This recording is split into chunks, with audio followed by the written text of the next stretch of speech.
Bienvenue pour cette exploration au cœur de la tactique et de la technique du handball. Aujourd'hui, on se plonge dans un document particulièrement intéressant. Ah oui, oui, lequel? Approche du handball, un cahier technique publié par la Fédération française de handball. Ça date un peu, avril 2006. Ah oui, 2006. Intéressant. C'est la DTN qui avait sorti ça, non? Exactement, la direction technique nationale, avec Daniel Costantini à sa tête à l'époque. C'était en fin de saison 2006-2006. D'accord.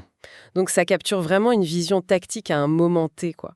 Notre idée, c'est de voir ce qu'on peut en tirer aujourd'hui, quelles sont les pépites là-dedans. Ben oui, c'est une super idée. Parce que ces documents, c'est souvent une mine d'informations. On va pouvoir regarder la défense, l'attaque en supériorité numérique aussi, j'imagine. Oui, il y a un exemple précis. Et puis, les exos d'entraînement, ça, c'est toujours riche. Et tu parlais d'un point un peu plus original. Oui, la récupération des ballons après un tir manqué. Un truc souvent un peu oublié. Ah ouais, les ballons qui traînent. D'accord, bon programme alors. On essaie de décrypter un peu l'ADN tactique français de cette époque. C'est ça. Allez, on commence par la base, la défense. Le doc cite Teodorescu. Ah, la définition classique. Voilà, lutte pour rentrer en possession de la balle sans commettre d'infraction et sans permettre à l'adversaire de marquer. Bon, Classique, mais ça pose le cadre. mais la vraie question derrière, c'est le défenseur, il doit chercher le contact physique ou plutôt l'éviter, juste gêner? C'est le grand débat, hein. Et le document, il tente d'y répondre avec une étude. Oui, une petite étude sur 4 équipes seulement, mais ciblée sur la défense placée. D'accord, Antonov est en place. Ils ont regardé l'interaction défenseur-porteur de balle sur les arrières et les ailes Mhm, et la gestion du pivot. Crucial, le pivot. toujours. Alors, ce contact, ils en disent quoi? Il y en a beaucoup? Eh bien, sur 190 actions défensives regardées sur les joueurs de la base arrière et aile, 114 impliquaient un contact. Ah oui, quand même. Plus de la moitié. Ça montre déjà une orientation assez claire. Une orientation claire et surtout une orientation qui semble payer. C'est-à-dire? Et l'étude dit que 57,1% de ces actions avec contact sont positives pour la défense. Ah oui, positif. C'est-à-dire récupération de balles, tir manqué. Oui, ça peut être ça. Récup, contre, tir manqué, mais aussi, et c'est intéressant, provoquer un jet franc. Ah, le simple jet franc est compté comme positif. Exactement. Et d'ailleurs, 80% de ces actions positives sont des jets francs obtenus. D'accord, donc perturber, même sans récupérer la balle directement, c'est déjà une victoire défensive selon cette approche. C'est ça. Et à l'inverse, seulement 22% des contacts mènent à une sanction type penalty, but ou 2 minutes. Ok, donc le rapport bénéfice-risque du contact semble plutôt favorable aux défenseurs. C'est l'idée. Et sur le pivot, cette bataille spécifique dans les 6 mètres, Alors là, ça doit être encore plus net, non? carrément, 60 actions observées. Quand le défenseur est devant le pivot, Ce qui est l'objectif numéro 1 normalement. exactement, quand il y arrive, 33 fois, le taux de réussite défensive monte à 70%. 70%? Oui, le pivot ne reçoit pas la balle ou la perd. Dans le détail, 12 récupérations directes, 11 jets francs provoqués, le pivot ne devient dangereux que 10 fois sur 33. C'est énorme. Et si le défenseur est derrière, pris dans le dos? Ah là, c'est la catastrophe. Sur les 27 fois où le défenseur est derrière, le taux de succès défensif tombe à 30%. Ah oui, ça s'inverse complètement. Et ça coûte cher. 11 buts, 5 pénaltys. Seulement une récup et 10 jets francs pour sauver les meubles. Donc la conclusion est sans appel. Il faut tout faire pour être devant le pivot. C'est pas juste une impression, c'est statistiquement prouvé ici. Plus de 2 fois plus efficace. C'est ça. Et cette idée de perturber pour gagner, elle est aussi confirmée par une autre stat sur l'effet des jets francs. Oui, tu disais que ça réduisait l'efficacité de l'attaque adverse. Tout à fait. Si une attaque se déroule sans aucun jet franc concédé par la défense, elle a une chance sur 2, 50%, de finir en but. D'accord. Mais si la défense arrive à provoquer au moins un jet franc, Mhm. le taux de réussite de l'attaque chute à 33%. Un tiers seulement. D'accord. Donc chaque petite faute provoquée, chaque arrêt de jeu, ça compte vraiment. Ça dérègle l'attaque. Exactement. Alors, si on tire les leçons pour la formation, qu'est-ce que le document recommande? Ça découle logiquement de tout ça. Premièrement, travailler cette volonté d'aller au contact, d'avancer sur le porteur de balle. Faut pas subir, bloquer, harceler. Ne pas reculer. Surtout pas. Deuxièmement, ne pas céder de terrain. Troisièmement, chercher systématiquement à se placer entre le porteur et le pivot. C'est la clé pour le pivot. Ouais. Et quatrièmement, adapter son action défensive. On ne défend pas pareil sur tout le monde. Faut lire le rapport de force. D'ailleurs, l'étude note que les centraux, les postes 2 et 3, Mhm. ils ont déjà cette tendance à chercher le contact. Et ça marche pour eux. Ok, une défense active, organisée, qui cherche le contact à bon escient, c'est clair. Maintenant, une fois qu'on a défendu et qu'on récupère la balle ou qu'on est en supériorité numérique, comment on marque? À l'autre côté du miroir. Le document prend un exemple de l'Euro 2006, Allemagne-Slovaquie. Une attaque en supériorité numérique. Oui, je vois. L'Allemagne était forte à cette époque. Alors, comment ils font? C'est décomposé, c'est assez pédagogique. D'abord, l'écartement. Les ailiers allemands collés au coin, les arrières bien en profondeur. Ok, créer de l'espace au maximum. Classique, mais essentiel. Ensuite, le demi-centre d'essai reçoit la balle, il n'est pas attaqué, il peut manœuvrer, faire vivre la balle tout en gardant l'équipe large. Il prend son temps, il organise. Puis, ce décès s'engage vers la droite, balle en main. Objectif, fixer 2 défenseurs slovaques. D'accord, créer le surnombre ailleurs. Voilà. Et juste avant d'être bloqué, il passe à l'arrière droit AR qui arrive lancé. La passe est dans la course, c'est Ouais. important. Parfait. L'AR attaque vers le but, ça force le défenseur central slovaque à sortir sur lui.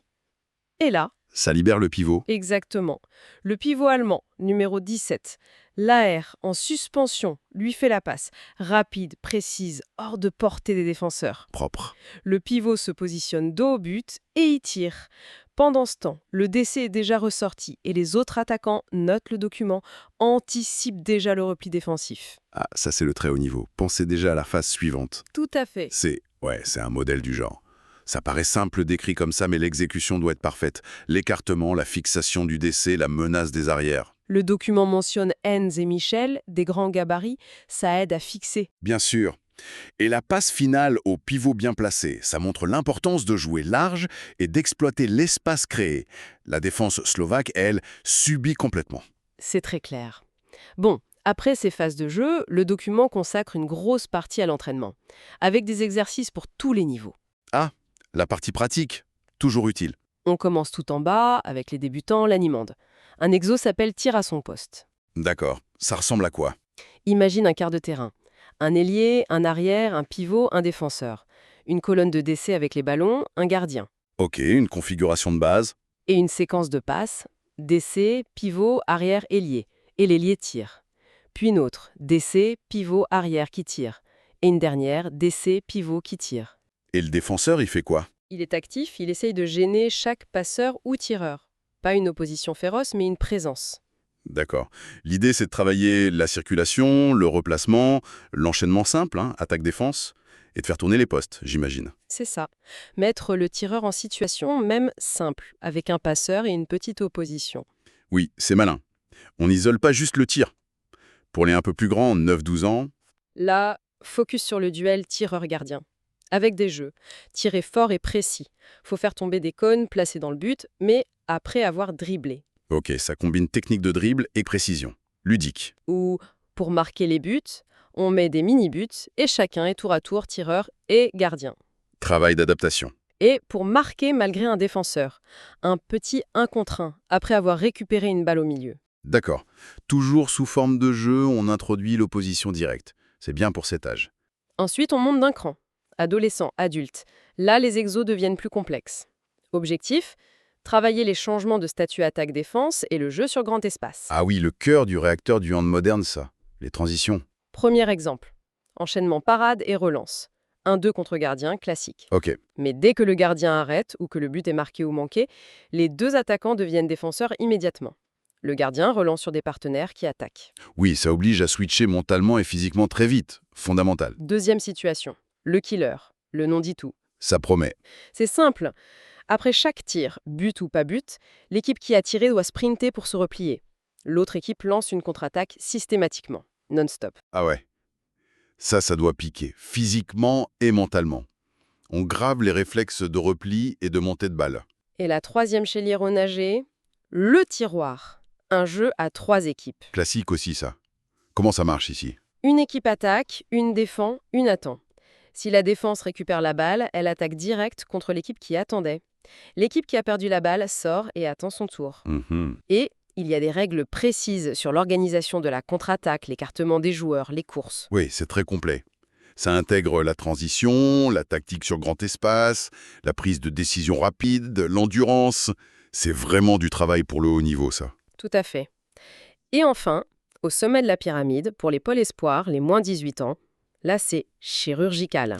On découpe le jeu, c'est ça, pour travailler des points très précis. Exactement, en défense à 1 contre 1, le fameux homme à homme, HH, mais dans des petits espaces, pour maîtriser la neutralisation, les orientations du corps. Très analytique. En attaque, des situations pour isoler le duel à chaque poste. Comment gagner son 1 contre 1 quand on est ailier, arrière ou demi-centre. Focus sur l'efficacité individuelle dans le duel. Et pour les gardiens, améliorer la lecture des tirs, gérer les face-à-face avec des exos spécifiques pour eux. Logique, on peaufine chaque détail pour préparer au plus haut niveau. Très intéressant ce parcours d'exercice. Oui, très progressif. Alors, on arrive au dernier grand thème du document. Un truc qui m'a surprise au début, la bataille pour les balles remises en jeu. Ah oui, tu en parlais, les ballons qui reviennent après un arrêt du gardien ou un poteau. Qu'est-ce qu'il y a à dire là-dessus? C'est un peu le hasard, non? Eh bien, justement, le document dit pas tant que ça. Il y a une étude, encore une, sur 10 matchs de Coupe d'Europe 2003-2004. Ok, ils ont compté. Ils ont compté. Sur 1000 tirs environ, presque la moitié ratés. Et sur ces tirs ratés, 256 ballons sont revenus en jeu. D'accord. Un quart des tirs tout reviennent jouables, en gros. C'est ça. La défense en récupère la majorité, logiquement, 69%. Ils sont mieux placés. Ouais. Mais le chiffre clé, c'est les 31% récupérés par l'attaque. Qu'est-ce qu'il dit, ce chiffre? Il dit que quand l'attaque récupère ce ballon mort, dans presque 50% des cas, ça donne une nouvelle occasion franche de but. Ah ouais. Une chance sur 2 d'avoir une deuxième occasion en or juste en étant réactif sur un rebond. C'est énorme. C'est loin d'être négligeable. Et du coup, l'étude a cherché s'il y avait des tendances. Genre d'où vient le tir, où ça rebondit. Exactement. Et il y a des trucs qui ressortent. Ah oui? Raconte. Bon, premièrement, les tirs de loin génèrent plus de rebonds que les tirs à 6 mètres. Assez logique. Plus d'incertitude, ouais. Deuxièmement, un tir qui vient de l'aile a de fortes chances de rebondir du même côté. D'accord, ça reste dans la zone. Utile à savoir pour le placement. Par contre, un tir pris au centre, mais de près, 6 mètres, là c'est un peu la loterie, ça peut partir n'importe où. Moins prévisible. Mais un tir de loin, toujours du centre, lui, il a tendance à rebondir majoritairement vers le centre aussi, environ 50% du temps. Ok. Donc, il y a quand même des probabilités à connaître. Voilà. Alors, concrètement, si on est défenseur sur le terrain, qu'est-ce qu'on fait de cette info? J'imagine la première chose, c'est de pas rester le nez en l'air à regarder si le ballon rentre. C'est la consigne numéro 1. Se retourner direct après le tir pour lire le rebond. Logique. Ensuite, Occuper l'espace devant le but. Être grand, bras et jambes écartés, prêt à capter. faire barrage. Anticiper la zone de chute probable, justement. Si ça tire de l'aile droite, je me méfie à droite. Et surtout, surveiller le pivot adverse. C'est souvent lui le mieux placé. Le renard des surfaces, version hand. C'est un peu ça. Et être prêt à plonger, à aller au sol. Mais attention, on plonge, on ne marche pas dans la zone du gardien. Ah oui, la faute bête à éviter. Et la communication, j'imagine. Crucial. Qui va chercher le ballon? Qui part déjà en contre si on le récupère? Ça dépend aussi du système défensif, 6-0, 5-1. Bien sûr, le placement initial change tout. Et pour l'attaquant qui a raté son tir, ou son pote, La priorité absolue, ça reste le repli défensif. Faut pas prendre un but facile en contre. ok, la sécurité d'abord. Mais si l'attaquant est juste à côté du rebond, il doit essayer de le récupérer, cette fameuse deuxième chance. Tenter le coup. Et si c'est pas possible, son rôle change. Il doit au moins gêner la relance adverse, faire une petite faute tactique si besoin pour casser le rythme et permettre à son équipe de revenir. D'accord. Ne pas rester passif, même après l'échec du tir. C'est fou de voir comment on peut systématiser même cette phase de jeu un peu chaotique. C'est ça que j'ai trouvé fort dans ce chapitre. Transformer le hasard apparent en travail tactique. Tout à fait. Ben voilà, on a fait un bon tour de ce cahier technique de 2006. Si on devait résumer la philosophie qui s'en dégage, Je dirais, une défense très proactive, organisée, qui n'a pas peur du contact. pour perturber avant tout. Exactement. Une attaque qui sait utiliser l'espace, surtout en supériorité. Un entraînement très ciblé, des fondamentaux aux transitions rapides. Et cette attention aux détails, comme ces ballons remis en jeu. C'est ça. Une approche très analytique, très structurée du jeu. Chercher à maîtriser tous les paramètres, même ceux qui semblent aléatoires. L'analyse et la stat au service de la performance. Ce qui m'amène à une dernière réflexion.